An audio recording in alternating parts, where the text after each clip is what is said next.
Am I surprised with the result? No, I might have actually predicted 2-1 Villa away, especially given Spurs' personnel problems right now. Did I expect the game to unfold the way it did, especially given the frenetic first half, which was incredible? No, I did not either. And that is a beautiful testament to Aston Villa's mental resilience under Unai Emery. That's 22 Premier League wins in calendar year 2023, which started at Spurs. And I don't think we're losing the final 7 Premier League games of the year. This is all-time history stuff unfolding in front of our eyes. So let's get through the big issues and moments of Spurs 1, Aston Villa 2.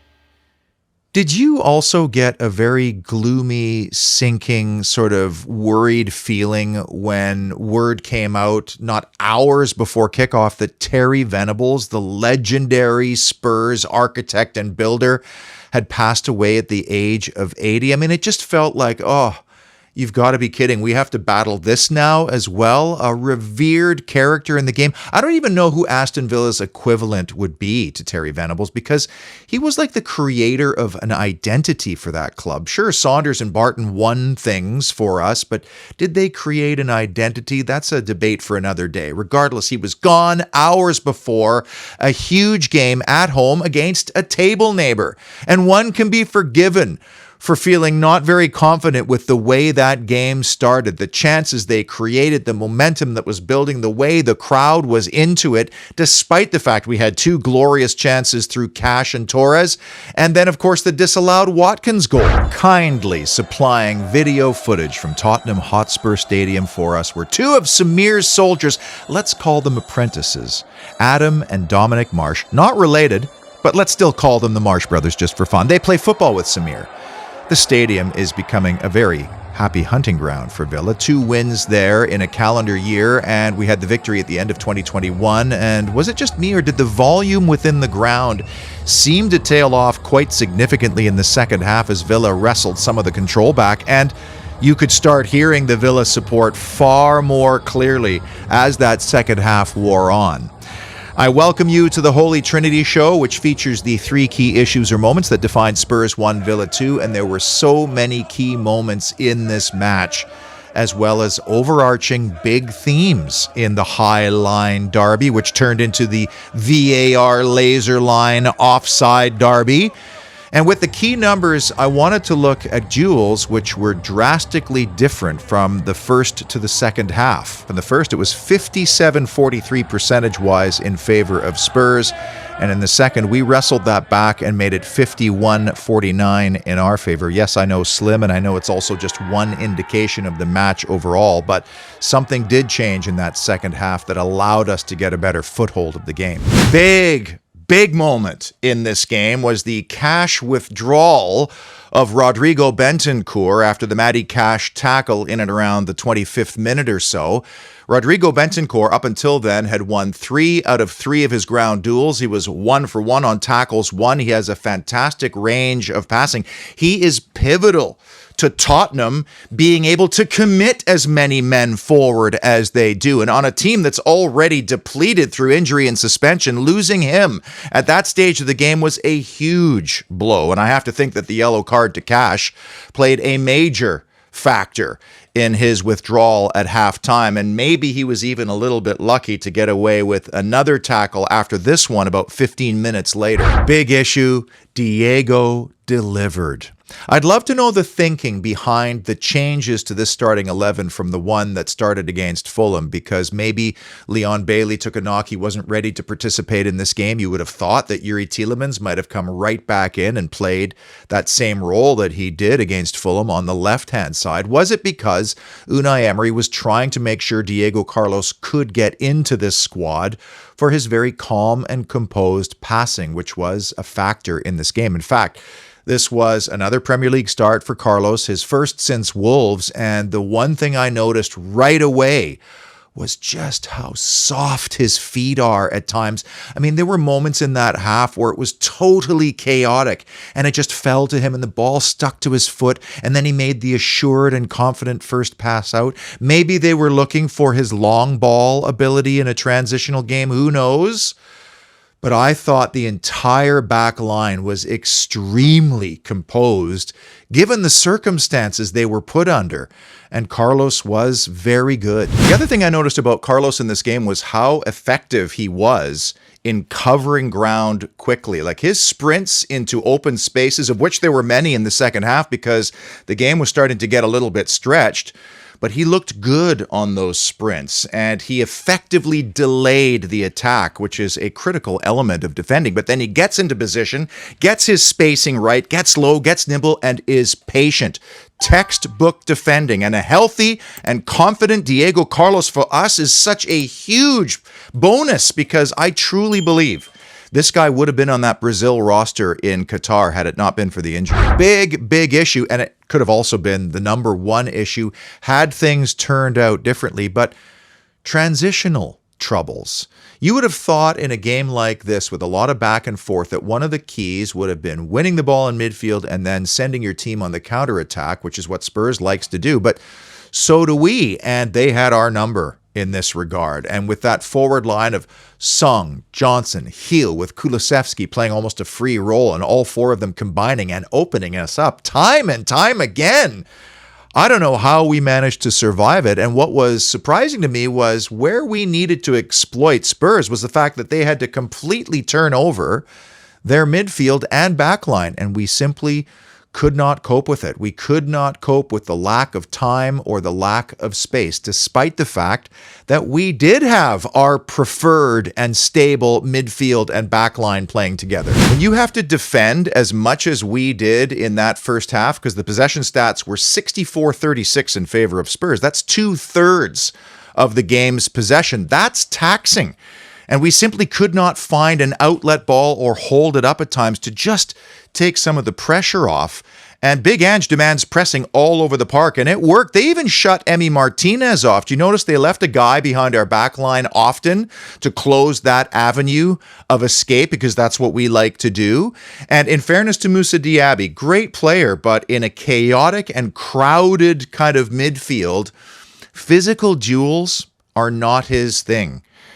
And so we just simply could not retain possession of the football. We couldn't combine with Diaby, and we just kept turning the ball back over to Spurs. Big issue.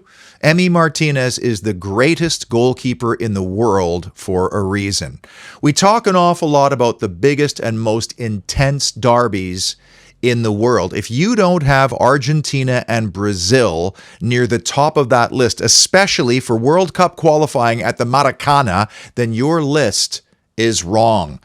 This game was delayed because of crowd violence, and there's Emiliano Martinez actually trying to get into the crowd to swipe a baton out of a police officer's hand. I mean, this is incredible stuff, and Argentina won that game 1-0. Think about how mentally tough and how brave you need to be to perform in that match. Emiliano Martinez has brass bolas. Emmy had no chance on the 1-0 goal because he was already set when the glancing deflection came off of Diego Carlos's thigh. And Tim Sherwood made an interesting comment about this. He says that defenders now are so conscious about having their arms behind their back, which is an unnatural position for them, that they are less mobile to be able to just go and block the shot or step out of the way and let it go through to the goalkeeper. Either way, an issue has arisen here that we've seen before, where there's this big open soft spot around the back post from set pieces, just like we saw on the 1-0 goal at Liverpool, where opponents are able to just tee up on the ball from there. My question here when I look at this setup is, why do we need so many players at the edge of the 6-yard box? Like, which of them are zonal? Which of them are man markers? And why do we need two players occupying the same space? Surely one of them is superfluous. And I'd love to hear the debate amongst the technical team of having a player stationed on the byline. That player serves no purpose for me. The ball is going over that player's head. Why is he there when Giovanni Lo Celso is standing wide open at the back of the box with this giant space in front of him to attack, just like the 1-0 goal at Liverpool, which also came from a corner? Easily, though, the biggest moment for Martinez came in the 73rd minute, where first he was fastest to react, coming off his line quickly to snuff out a chance. Just read it, came off his line, made himself big, and makes the block there. And then seconds later, he flies across and tips aside a shot that is labeled for the top corner. And what is so impressive for me is that it just looked so fluid and automatic, almost as if he was anticipating the location of the shot, which is what goalkeepers do when they're really dialed in. And players do often give tells in their body shape about where the ball might go. But I mean, this is a big man who just flies across so nimbly. And keep in mind, he was supposedly carrying a knock coming into this game. Big issue, Jared Gillett and his laser lines. The video assistant referee for this match was kept very busy ruling out 4 goals, including a rare Song offside hat trick. The Watkins review, which from the naked eye looked offside to me, but it took 3 minutes. Why did it take that long? Was that them trying to establish which part of each player's body needed to be marked to create the laser line in the first place? And to me, there's too much ambiguity there, and why I'm thrilled that FIFA and IFAB are actually discussing implementing the daylight rule for next year, which makes so much sense because the Watkins goal would have counted and the vast majority would count where they are sort of level together on the line.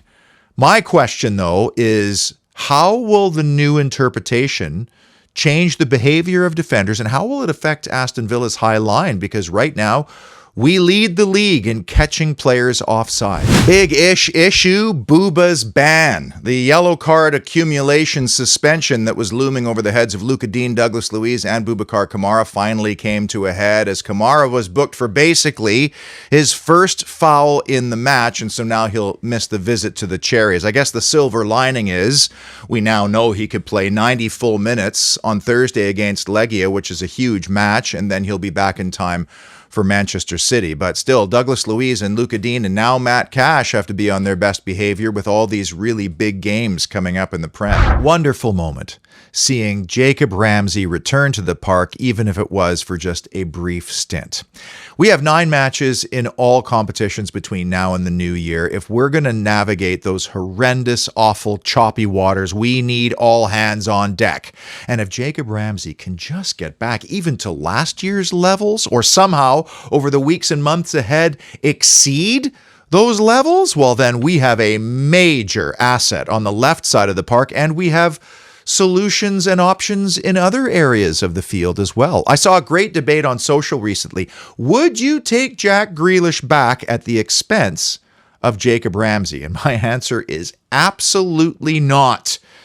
Because Jacob Ramsey doesn't turn 23 until the end of May, at the end of the season. And if you compare where he is at this stage of his career and his life versus where Grealish was at the same stage, you know, they're not far apart in games, experience, and even in goals. But the difference is Ramsey doesn't come with the baggage that Jack Grealish has, as much as I loved those years with him. I'm not a fan of sentimental sequels. And frankly, I think Jack Grealish's next move is going to be continental Europe, because he's following the David Beckham playbook of trying to become this brand with the help of his management team and his agent. Man, 24/7 Services has been busier than VAR was on Sunday. They just completed that massive project for Network Rail at Wigan Station with the re-roof. But believe it or not, 24/7 also does windows. They just recently completed a window and glass restoration project at a local funeral home. But believe me when I tell you, the original state of those windows was, well, grave. And there really isn't a trade that 24/7 can't provide. But what matters for you is how Fussy Paul Handsaker is like Unai Emery levels of fussy, demanding, and so detail-oriented. And then he also has to play the Monchi role to make sure you get value. Find the best possible value so that you are happy with your project at a fair price. And here's the thing. If you engage with 24/7 services to do whatever project you need done, when you talk to Paul and his crew about the villa, you are not billed for that. That's free. Here we go with big moment number 3, Torres on target.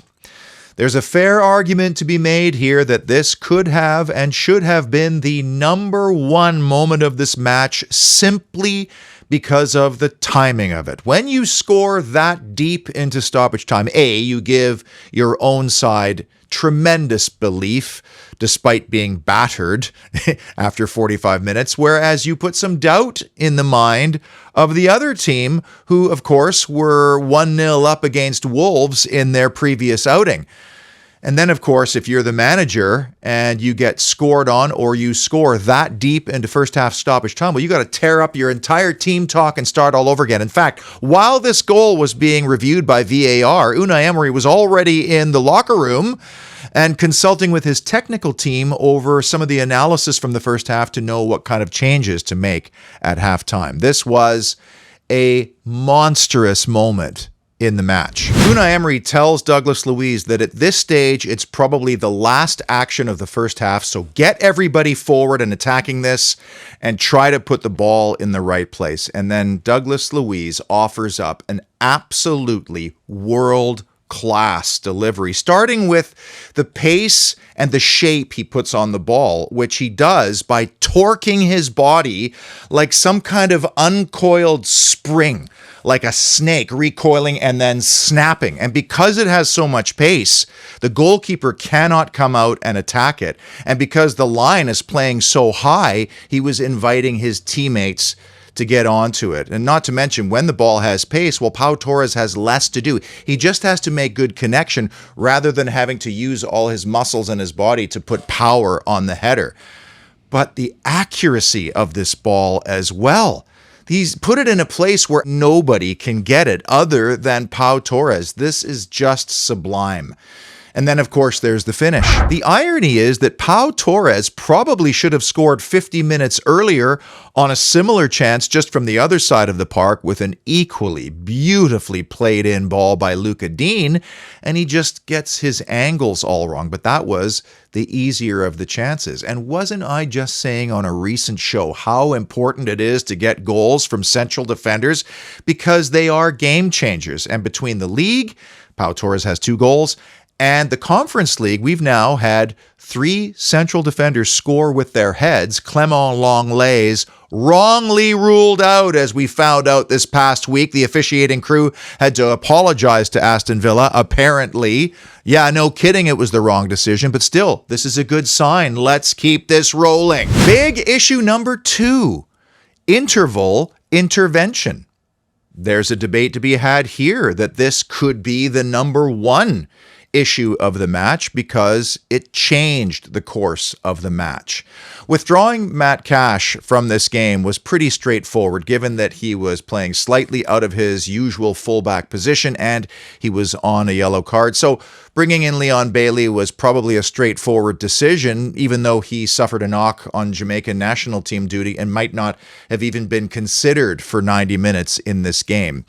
But dragging Moussa Diaby at halftime was a brave shout because Diaby has pace, he's clever, he drags players in and out of positions, and he has helped Ollie Watkins score goals. In fact, they're one of the most productive partnerships in the Premier League. We all know that Leon Bailey is well suited for games and moments like this against a high line, which was actually made up of 4 fullbacks, so they had some decisions to make against him, but also fresh legs against tiring legs in a demanding game, and I thought he was effective. In fact, he nearly scored himself when Vicario made hard work of that long-range effort of his.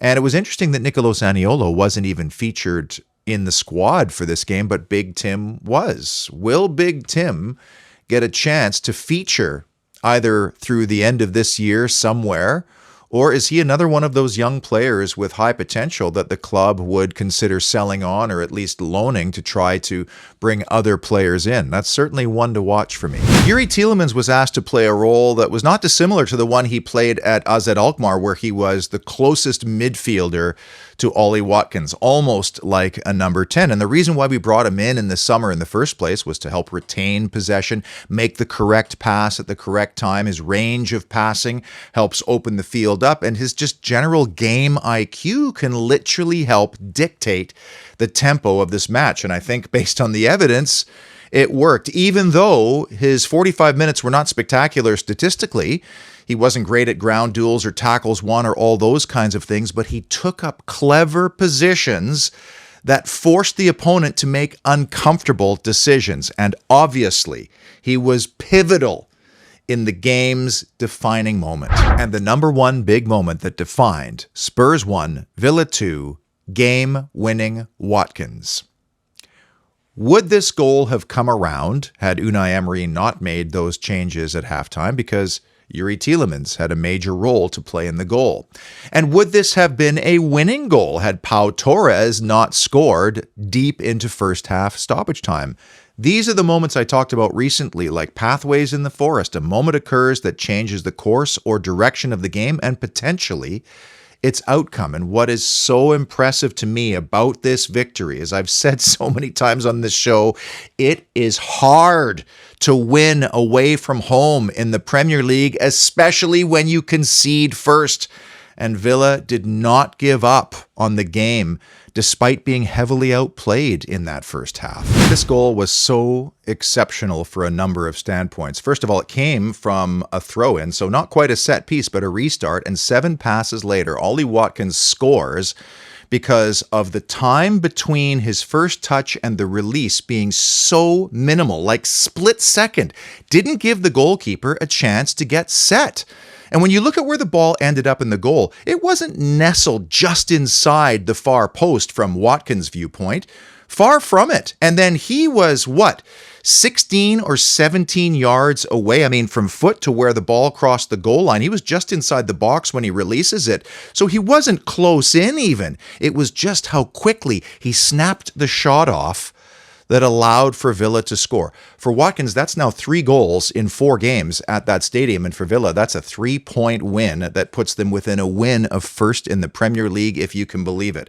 And we talk a lot about results, wins, and all those good things. We don't talk enough about this team's mental resilience, because there is a belief always that a big chance is still going to come around. And you can believe that all you want. You still have to be able to take it when it comes, and they have been taking those chances. That's why I'm reluctant to call this a team. I'm calling it a cult. And that cult mentality does not include table gazing. We are not obsessed with the table positions, whereas Manchester City, Liverpool, and Arsenal are 100%. Every week, they're looking at the table and trying to figure out how many points they could gain or potentially lose in the title challenge. And that's a little bit exhausting, but those are the expectations that are being established within those teams and clubs, but also externally from the fans and the media. And that's fine for us, because that's not who we are right now. Aston Villa has become a process-oriented club where they only worry about, they fixate on the next opponent in front of them, and they go through the preparation with meticulous care. And with success comes addiction to that process, buying in to just worrying about the next game, and then the implications can come after that. And dare I say it, but the last club to use that same paradigm, Leicester City 2016, they too did not consider themselves anything of a title challenger. They just focused on the next game with a smallish squad until the very end, when it was clear they did have a chance. Well, and then the focus did turn to the table positions. And that victory by the Foxes in 2016 allows us to dream a little bit here, even if the manager is absolutely not engaging in any title or top 5, 6 placement discussions. In fact, he's gone and said there are 5 or 6 other teams that he feels are more likely candidates to finish in the top 4, which was clever on his part. Let's tally up the points I've been following for the last 3 seasons. Some improvements, including in the away form, and that's going to have to continue because a lot was made about our away form heading into this game. We're now 10 out of a possible 21 points. I can't include offside VAR decisions as part of that because there's just too many of them. Watkins scored, so that's now 10 combined with Diaby on the season. Each team scored from a set piece, so still +1 overall. We've also improved against the top 6, taking 6 of 12 possible points. And our first and second half plus minuses increased with winning the second half by 1-0, up to +6 in the second half, +13 overall. And that next opponent in front of us that Villa's preparing for meticulously, of course, Legia Warszawa in the Europa Conference League, in what could be a group-clinching match. The tiebreakers in the Conference League group stage is head-to-head points earned. So if we win, that would make it 3-3. The next tiebreak is head-to-head goal difference. We're at -1 right now. So a 2-goal victory would give us the group, because even if Legia won at home to Alkmaar, and even if we lost at Mostar, we would still be tied on points, and the head-to-head goal difference between us would be the determining factor. And that would alleviate a lot of issues because of the hectic December schedule, and in particular that visit to Bosnia-Herzegovina on the 14th of December, because if we could clinch it by then, we'll play a heavily rotated side in Mostar. John Duran and Robin Olsen, prepare to start if we do. It won't be easy, of course, against the Poles, who some are calling one of the best-run clubs in all of Europe because of what they're accomplishing on the budget they have and the support that they get. So the big question when Thursday comes around is how much rotation again? And I think now we know that Boubacar Kamara has nothing to lose by playing 90 minutes in this game. Tielemans and Bailey only went 45 minutes each, same with Matt Cash. I would expect that Longley and Carlos would be paired together again. And then you just have to wonder, will Martinez, Watkins, and McGinn play in this game so that Villa just goes for it and tries to dust it, make sure they get first, avoid that extra playoff round, and worry about Bournemouth after? Because let's be honest, that game at the, whatever it's called now, formerly Vitality Stadium, Dean Court, is going to be an awful, horrible affair at a place that historically has been a graveyard of points for us. Like so many Villa fans, I was positively busting over this win. Like Andy in North Saanich here. Talk about your coincidences. Longtime friends of mine go over to Vancouver Island, which is a beautiful place and where there are several Villa fans located already. And they meet up with Andy, who tells them, oh, I'm a Villa fan and I watch this show. And sure enough, it's this show, which I'm very grateful for. Cheers, Andy. I hope you had a great swingers weekend. But, I love this time of year because, the decorations are starting to come out. Anticipation for the festive season is building. My kids are absolutely buzzing. And for me, Aston Villa and the holiday period are tied together. One cannot exist without the other. So this is a great time of year. And I suspect that how we navigate the month of December will go a long way in telling us precisely what our ambitions could be come the new year. Until the Legia match, be well. And as always, up the mighty Villa.